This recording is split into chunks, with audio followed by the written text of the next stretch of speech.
बिस्मिल्लाहिर्रहमानिर्रहीम। Hello friends, अस्सलाम वालेकुम। आई होप आप तमाम लोग ठीक ठाक होंगे, खैर खैरियत से होंगे और एक अच्छा दिन रहा होगा। अच्छा दिन इन द सेंस ये कि जो हमारे पास मार्केट में लेवल्स थे और वो हम डिफ़ाइन भी करेंगे अभी वीडियो बनाते हुए, और एक अच्छे बाय जोन से मार्केट जो है वो गोल्ड की स्पेशली उठी और एक बहुत अच्छा हमें वहाँ से मूव मिला। हाँ, वहाँ पे एक हमारा छोटा एसएल हुआ क्योंकि हम जो बाइंग जोन था उसमें हमें थोड़ा अर्ली ट्राई ले लिया था और 73 का हमने एसएल रखा था, वो एसएल हुआ। देन उसके बाद दोबारा ग्रुप पे मैंने अनाउंस किया कि यहाँ पे आप दोबारा बाइंग कर सकते हैं और 66 का उसका एसएल रखवाया था, 3266 का। तो वो एरिया तो था बाय में जाने का क्योंकि सपोर्ट बहुत अच्छी थी, लेकिन हम शायद या तो एसएल में मिस कैलकुलेशन हम लोग करेगा जिसकी वजह से हमें एसएल मार्केट को देना पड़ा। But it is a part of business, ये होता है मार्केट में, एसएल हो जाता है मार्केट का। मैं इनफैक्ट ये अज्यूम कर रहा था कि मार्केट 75 से नीचे नहीं है, 75 से ऊपर है क्योंकि वहाँ डाटा का टाइम था। वो डाटा से पहले ही मुझे लगा था कि साइडवेज जाएगी, थोड़ी $2-4 की दरमियानी घूमेगी, लेकिन डाटा से पहले ही वो 67-68 तक आ गई थी। फिर उसके बाद दोबारा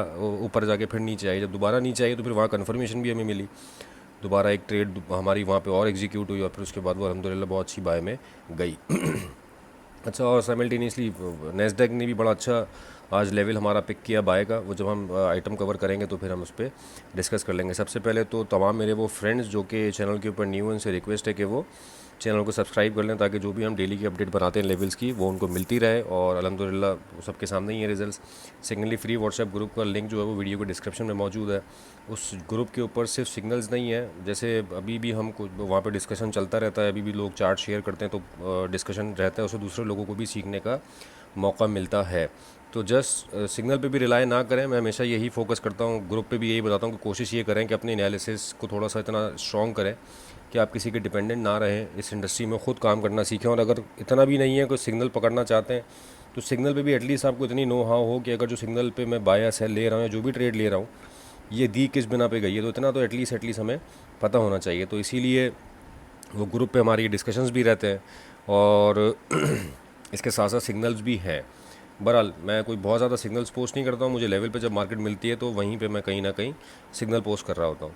चले अभी स्टार्ट करते हैं कल के एनालिसिस। सबसे पहले फॉरेक्स फैक्ट्री पे नज़र डाल लेते हैं। अभी सुबह 5 बजे बहुत मेरे इंपॉर्टेंट इवेंट है भाई, ट्रम्प साहब की स्पीच है और एक बहुत बड़ा भूचाल। ऑल दो चाइनीज़ बैंक हॉलीडे है सुबह, बट लेट्स सी क्या होता है इस सुबह 5 बजे वाली कैंडल में। 5 बजे पाकिस्तानी टाइम के हिसाब से, पीएसटी है, पाकिस्तानी टाइम है, तो अपने अपने टाइम जोन के हिसाब से इसको एडजस्ट कर लीजिएगा। सेकेंडली, कल चाइना का बैंक हॉलीडे है, फिर उसके बाद आपके पास यूरोप के बैंक हॉलीडेज़ हैं। जापान का बड़ा अच्छा मॉनेटरी पॉलिसी स्टेटमेंट, मतलब बहुत अच्छे डाटा हैं। तो यूएसडी जेपीवाई में जो लोग ट्रेड करते हैं या जेपीवाई के क्रॉस पेयर्स में जो भी लोग ट्रेड कर रहे होंगे उनके लिए बहुत इंपॉर्टेंट इवेंट रहने वाला है कल का। तो वहाँ पे इनको अच्छी मूव मिल सकती है, वॉलीटेलिटी ज़्यादा होगी तो उसमें आपको अच्छे पिप्स भी मिल सकते हैं। मैं ऑल दो कवर नहीं करता करेंसी पेयर्स को, बट ये उनके लिए जो करेंसी पेयर्स में डील कर रहे हैं। इसके बाद जब हम यूएसडी पे आ जाएं, यूएस इकनॉमी पे 5:30 बजे हमारे पास अनएम्प्लॉयमेंट क्लेम्स है। ये मैंने आपको पहले ही बताया, हर हफ्ते का डाटा है। बाकी ये जो आईएसएम मैन्युफैक्चरिंग है 7 बजे, 6:45 और 7 बजे, ये वाले डाटा इंपॉर्टेंट रहेंगे। 7 बजे वाले ये मार्केट को मूव करेंगे और उस वक्त तक डोनाल्ड ट्रम्प साहब की स्पीच भी हो चुकी होगी। वो तो खैर सुबह 5 बजे ही है, लेकिन यूएस मार्केट 6 बजे ऑन होगी, 5 बजे शाम में। तो इम्पैक्ट यूएस मार्केट भी दिखाएगी और फिर ये डाटा भी दिखाएंगे उसका कि क्या हो सकता है मार्केट में। तो कल का दिन भी इनफैक्ट मैंने कहा था कि ये पूरा वीक हमारे लिए इवेंटफुल होगा और डाटा इसमें ऐसे हैं अल्हम्दुलिल्लाह बहुत अच्छा अब तक मार्केट चल रही है, अच्छे हम गेन भी कर रहे हैं। तो लेट्स सी क्या होता है मार्केट में कल। अभी स्टार्ट करते हैं एनालिसिस बीटीसी का। बीटीसी पे यार कैटेगोरिकली देखो लाइन मार्क की हुई थी, ये 1 आवर का टाइम फ्रेम है। मार्केट ने इस लाइन के नीचे कोई भी H1 ओपन और क्लोज नहीं की है। ऑल दो यहाँ पे भी एक डिमांड जोन था, सपोर्ट जोन था, ये वाले एरिया से ये वाले एरिया से, और मार्केट इस सपोर्ट जोन से सपोर्ट लेके गई है। हम कैटेगोरिकली बाय में है। इनफैक्ट अभी भी जो हमारे पास मतलब एरिया बाय का रहेगा वो यही रहेगा। मतलब मार्केट अगर नीचे आती है तो यहाँ पे हम बाय कर सकते हैं। किस लेवल से? 93,687 से लेके 92,900 तक, ये हमारा बाइंग जोन है पूरा, मार्केट नीचे आती है तो। और ऊपर हमारे पास डेफिनेटली 95,000 की एक रेजिस्टेंस मौजूद है, H4 के ऊपर भी, डेली के टाइम फ्रेम के ऊपर भी, और ये H1 पे भी हमें छोटे टाइम फ्रेम पे यहाँ पे नज़र आ रही है। तो इस वाली जो एक्यूमुलेशन फेज़ है ना, ये वाला, इस वाले एक्यूमुलेशन फेज़ का ब्रेकआउट होना ज़रूरी है। तो द मोमेंट ये 96,000 के ऊपर कोई भी, 95,600 के ऊपर कोई भी H1 ओपन और क्लोज हो जाएगी या M30 H1 ओपन और क्लोज हो जाएगी तो हमें वहाँ कन्फर्मेशन मिल सकती है कि मार्केट अब 1,02,000 की तरफ जाने वाली है। तो I am hoping for this कि ये एरिया ब्रेकआउट हो और मार्केट फिर 1,02,000 और 1,05,000 की तरफ का रुख करे। तो इसीलिए मैं कंटिन्यूसली इसमें बाय में हूँ। कोशिश हमारी यही होगी कल भी अगर हमें ये लेवल मिलता है तो, और ये वाला लेवल मैंने डिफ़ाइन कर दिया है। ये वाली बॉटम लाइन H1 पे 92,900 बन रही है और ये 93,600, ये पूरा जोन जो है वो बाय का है BTC में। नेस्डेक में चलते हैं यार। नेस्डेक में ये आप लोगों के सामने कैटेगोरिकली बाय लगाई थी, ये इस डिमांड जोन पे लगाई थी, मतलब इस सपोर्ट पे लगाई थी। मार्केट ने पिछला ये जो रेजिस्टेंस जोन था ये वाला, इस वाले डिमांड एरिया को, अब ये सपोर्ट बना लिया था, इस वाले एरिया को पिक करके मार्केट ऊपर चली गई। और 19,000 से नीचे का SL, कल मैंने कहा भी था कि 19,200 से आप बाय स्टार्ट करेंगे और 19,000 से नीचे का आपका SL होगा। Look where the market is, अल्हम्दुलिल्लाह। और मैं निकाले लोगों ने सेल में पिप्स डेफिनेटली निकाले होंगे, अच्छे निकाले होंगे। 19,500 से सेल निकली है और 19,000 तक वो आई है, 19,024 तक, 19,020 तक। 19,000 टच नहीं हुआ, लेकिन उन पिप्स के सामने जो हमारी बाय की गेन, बाय के पिप्स चले वो गेन आपके सामने 700-800 पे मार्केट तकरीबन है, 19,800 पे। तो बहुत अच्छे जोन को पिक किया नेस्डेक ने। और मैंने कहा ना, डबल साइड ऑफ ट्रेड्स होते हैं हमेशा, दोनों तरफ देखा करें, कोई भी गलत या सही नहीं होता। हमने उसकी बाय का रुख देखा हुआ था और बाय ने बड़ा स्ट्रॉन्ग प्ले किया है कल के लिए भाई। दोबारा जो मेरे पास लेवल है ना, वो थोड़ा करीब का है, इस पर थोड़ा सा मैं ध्यान दिलाऊंगा आपका। ये वाला लेवल 19,500 का मोमेंटम कैंडल के साथ ब्रेकआउट हुआ और ये रिजेक्शन एरिया था। इसको रीटेस्ट करने मार्केट आती है तो मैं यहाँ पे एक ट्रेंड लाइन लगाऊंगा। हॉरिजॉन्टल लाइंस बहुत हो गई हैं, मैं एक ट्रेंड लाइन लगाऊंगा सीधी। मार्केट इस एरिया को रीटेस्ट करने आती है तो हम यहाँ पे कोशिश कर सकते हैं बाय की। थोड़ी टेढ़ी मेढ़ी होगी लाइन यार, ये एडजस्ट कर लेना, इसका एंगल खैर 0 डिग्री है। बहरहाल ये एरिया मेरे सामने, इसको थोड़ा एरिया को भी नीचे ऊपर कर सकते हैं आप, क्योंकि विक्स कैलकुलेट कर लीजिएगा इसमें। बहरहाल ये एरिया मेरे पास जो है, मुझे ऐसा लगता है कि मार्केट 19,500 से बाय में जाएगी, क्योंकि वापस आके इस वाले जो रेजिस्टेंस को ब्रेक करके गई है इसको रीटेस्ट करेगी, देन फिर ऊपर 19,800 दोबारा, और 19,800 से ऊपर जा सकती है। वो तो H4 में मुझे कन्वर्ट करके देखना पड़ेगा। फ़िलहाल ये बाइंग जोन मैंने आपको बता दिया। और अगर ये वाला एरिया ब्रेक हो के नीचे, हमारे पास दूसरा बाइंग जोन 19,200 का दोबारा इंटैक्ट है। अच्छा, अब सेलिंग के लिए आप लोग पूछोगे कि यार ऊपर एक रेजिस्टेंस जोन पड़ा हुआ है, वहाँ से क्या सेल कर सकते हैं? जी बिल्कुल सेल कर सकते हैं। हमारे पास ऊपर एक एरिया है, ये 19,870 वाला, 19,900 वाला। कोई यहाँ पे ले ट्रेड अगर, तो वो देखभाल के लिए और SL अपना छोटा रखे। मैं बहरहाल बाय की तरफ इंक्लाइन हूँ, मैं सेल की तरफ इंक्लाइन नहीं हूँ। नेस्डेक में मुझे नीचे मिलेगा, मैं बाय करूँगा, जैसा ये आज हुआ है, नीचे से बाय बहुत अच्छी गई है। अब आ जाते हैं US ऑयल में। भाई US ऑयल तो मतलब बिल्कुल जोन के करीब आके गिर रहा है। और इनफैक्ट हमारे पास ये मैंने एरिया जो मार्क किए हुए हैं आपके सामने, ये पहले के हुए हैं H1 के टाइम फ्रेम पे। यार देखो ऑयल पे ना अब जोन थोड़ा बड़ा है, मतलब हम बाय में थे, पिछले 15-20 दिन से हम बाय में थे। पिछले वीक से मैंने सेल की कॉल वीडियो में बताना शुरू की थी कि हम सेल करेंगे, लेकिन इसने हमें सेल के किसी रीटेस्ट का मौका दिया नहीं, सिवाय 62.5 के। 62.5 वाले एरिया से एक अच्छी सेल निकली, उसके बाद हम इसकी कोई अच्छी सेल पकड़ नहीं सके। अब बाय का जो सिनेरियो है ना भाई, मैं डेली के टाइम फ्रेम पे कन्वर्ट करता नहीं है, लेकिन मैं डेली के टाइम फ्रेम पे ना इसको कन्वर्ट करके एक दफ़ा दिखाना चाहता हूँ। इसकी टैबलेट की बैटरी भी ज़्यादा नहीं है, मैं यार थोड़ा बिज़ी आजकल ज़्यादा हूँ, इस वजह से वीडियो जो है ना वो टाइम पे नहीं बन पा रही है, थोड़ी लेट हो रही है। ये मैंने डेली के टाइम फ्रेम पे एरिया मार्क किया हुआ था, इसको मैं थोड़ा सा ना आगे ले आता हूँ तो आसानी हो जाएगी।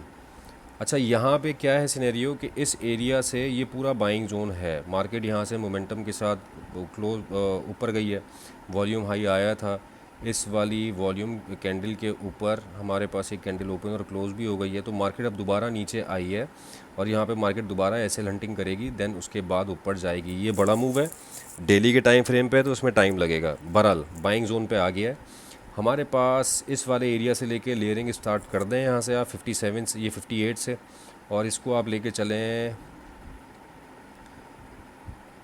मतलब 56 तक इसको आप कैरी कर सकते हैं बाय को। 58 से लेके 56, ये $2 का ब्रैकेट है, लेकिन इसमें SL आपका थोड़ा बड़ा रहेगा, वो होगा 54.5। जब SL बड़ा होगा तो फिर इन ट्रेड्स के TP भी बड़े ही होंगे।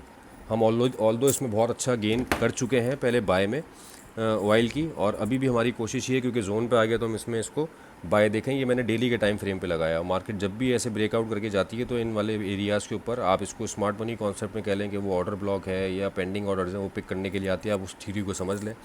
हो सकता है कि मार्केट यहाँ पे इसलिए आई हो। H1 में इसकी क्लैरिटी बहुत ज़्यादा है। ये तो डेली के टाइम फ्रेम से मैंने समझा दिया आपको कि ये बाइंग जोन क्यों है।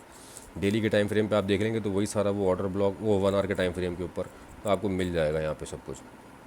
इस वजह से मैं कह रहा हूँ कि मुझे जो है ये वाला जोन अब बाय के लिए लग रहा है। और मैं अगर मुझसे पूछेंगे तो अपने अकाउंट के लिए, अपनी ट्रेड के लिए मैं यहाँ पे क्लियरिंग इसकी 58 पे स्टार्ट कर चुका हूँ और इनफैक्ट इसको मैं कैरी करूँगा 55 तक। देन अकॉर्डिंगली फिर मेरा 54, 54.5, 54.2 ये मेरा एसएल होगा। ये लॉन्ग टर्म ट्रेड्स होंगी। हाँ, इंट्रा डे के लिए कोई ट्रेड करना चाहे तो भाई वो 150-200 पिप्स लेके निकल सकता है, उसके हिसाब से एसएल अपना एडजस्ट करिएगा। अब चलते हैं हम गोल्ड की तरफ। यार ये गोल्ड में अभी मैंने एनालिसिस जब कर रहा था उस वक्त बनाया 4 आवर के टाइम फ्रेम के ऊपर। खैर ये 1 आवर पे आ गया। पहले मैं इसको 4 आवर पे समझा दूँ थोड़ा सा। गोल्ड पे लगता भी टाइम सबसे ज़्यादा है और वैसे ही आजकल मार्केट ऐसी ही चल रही है कि बहरहाल ये डिसेंडिंग ट्रायंगल है और आपके पास यहाँ पे क्लियर कट इंडिकेशन है। जो लोग पढ़े हुए हैं, जो लोग जानते हैं मार्केट को और इन पैटर्न्स को, वो डेफिनेटली समझ गए होंगे कि हम मार्केट किस तरफ इशारा कर रही है। किस तरफ इशारा, आई मीन टू से कि मार्केट इस ट्रायंगल के ब्रेकआउट पे जा सकती है। मिसाल के तौर पे ये पैटर्न हर दफ़ा ऐसा नहीं होता कि जो हमने पढ़ा है वैसे ही चले, समटाइम्स इन्वर्स भी चले जाते हैं। अगर इस ट्रायंगल का ब्रेकआउट, हाँ, इस प्राइस का ब्रेकआउट इस ट्रायंगल के ऊपर होता है तो हम इसके रीटेस्ट पे बाय देखेंगे, और इस ट्रायंगल के नीचे होता है तो उसके रीटेस्ट पे हम सेल देखेंगे। ये एरिया बहुत इंपॉर्टेंट है और इस एरिया पे 1 2 3 4 5 6 टच है ये H4 के टाइम फ्रेम पे, और ऊपर से रेजिस्टेंस छोटी होती चली जा रही है। अगर कोई इस ट्रायंगल को प्ले करना चाहे तो उसके ऊपर भी बहुत अच्छी ट्रेडिंग कर सकता है कि मार्केट अगर यहाँ मिले आपको ऊपर दोबारा तो आप यहाँ से सेल करें 33.17, 33.15। अच्छा, अभी जिस वक्त मैं क्लास ले रहा था तो उस वक्त भी मैंने अनाउंस किया था ड्यूरिंग क्लास ही ये चीज़ मैंने डिस्कस की थी कि मार्केट इसकी इस वक्त जो रेजिस्टेंस है वो 33.15 है, 3315। जो कोर्स के पार्टिसिपेंट्स थे उन्होंने उस चीज़ को देखा था और वहाँ पे हमने डिफ़ाइन भी किया था कि 3315 की लाइन जो है ये रेजिस्टेंस किस तरह से है, वो समझाते हुए हमारे सामने आ गई थी। और उसको इसने आज बहुत अच्छा प्ले किया 33.15 को। मार्केट जब ऊपर गई तो उस एरिया को ब्रेक नहीं कर सकी और दोबारा वहाँ से फिर रिटर्न होकर नीचे आ गई। तो अब तक फ़िलहाल ये वाला एरिया बहुत अच्छा है, रेजिस्टेंस जोन। मैं इस लाइन को थोड़ा सा ऊपर कर देता हूँ 3300 को कल की ट्रेड के लिए। खाली ये एरिया आप कंसिडर कर लें विक मिला के 18 वाला, ये एक रेजिस्टेंस जोन है आप कल के लिए। बहरहाल डाटा डिपेंडेंट भी रहेंगी चीज़ें, काफ़ी मैनिपुलेशन भी होती है। बहरहाल इस पैटर्न का जो ब्रेकआउट है वो डाउनवर्ड होता है, ये मैं आपको बता दूँ। तो हमारे लिए एक सेल की कंडीशन है यहाँ पे बनी हुई कि अगर मार्केट इस तरह से प्ले करती तो मार्केट अच्छा सेल में आ सकती है। मेरे हिसाब से ये बहुत अच्छी मैंने क्लैरिटी गोल्ड में दे दी है, पैटर्न बना के भी और लाइंस लगा के भी। हाँ, नीचे आता है तो पूछा जाता है कि हमारा भाई टीपी क्या होगा, TP1 इसका ये होगा भाई, ये वाला एरिया 3240 कर लें इसको आप, 3240 से 3235। चलो मैं लाइन मार्क कर देता हूँ यहाँ पे, बाकी आगे अल्लाह मालिक है। और इसको हम, भाई ये ट्रेंड लाइन क्यों आ गई यार, सॉरी। यहाँ पे एक लाइन मार्क कर देते हैं और इसको हम कर देते हैं ग्रीन। बाकी लेट्स सी क्या होता है। इसकी बेसिस पे आज बाय दी गई थी इस वाले एरिया, इस वाले जोन के उस पर। बस वो ये जो विक नीचे आई है, या आप इसको ये समझ लें कि ये एसएल हंटिंग थी, ये वाली ग्रीन वाली। और यहीं हमारा वो 73 वाला एसएल हुआ था। देन फिर उसके बाद दोबारा जो बाय गई है वो फिर हमारी अच्छी अल्हम्दुलिल्लाह प्रॉफिट में चली गई और रेजिस्टेंस जोन से ही वापस आई है। तो ये दोस्तों मेरा कल के एनालिसिस था रिगार्डिंग, ये था मेरा एनालिसिस रिगार्डिंग टुमारो। उम्मीद करता हूँ आपको पसंद आया होगा। और यार लेवल्स समझ में आ रहे हैं, पसंद आ रहे हैं तो काइंडली कमेंट और लाइक करके और शेयर करके ज़रूर बताया करो। हम लोग इससे बहुत मोटिवेट होते हैं, काम अच्छा करने का मौका भी मिलता है और दूसरा फिर ट्रेड भी मिलती है तो हम बना लेते हैं। वरना मैं हर वक्त मार्केट में नहीं घुसता, ये मैंने बहुत दफ़ा बताया है। मुझे कोई सेटअप मिलता है, कोई अच्छी ट्रेड मिलती है तो मैं कॉल देता हूँ उसकी। अदरवाइज़ हर वक्त मार्केट से चिपके रहने का मतलब ये है कि आप मार्केट को पैसा देने के लिए बैठे रहें। तो कोशिश ये करें कि लेवल्स पे आए मार्केट तो ट्रेड करें, वरना ट्रेड ना करें। चाहे एसएल हो जाए यार, कोई इशू नहीं है, SL is a part of game. आपका रिस्क कैलकुलेटेड होगा ना तो आपका अकाउंट कभी भी वॉश नहीं होगा, आप प्रॉपर SLTP के साथ अगर काम करोगे तो अपना बहुत ख्याल रखिएगा दोस्तों। उम्मीद करते हैं कि आगे आने वाला कॉल, इनफैक्ट पूरा वीक हमारे लिए इंशाल्लाह प्रॉफिटेबल हो। तो with this, thank you so much for your time.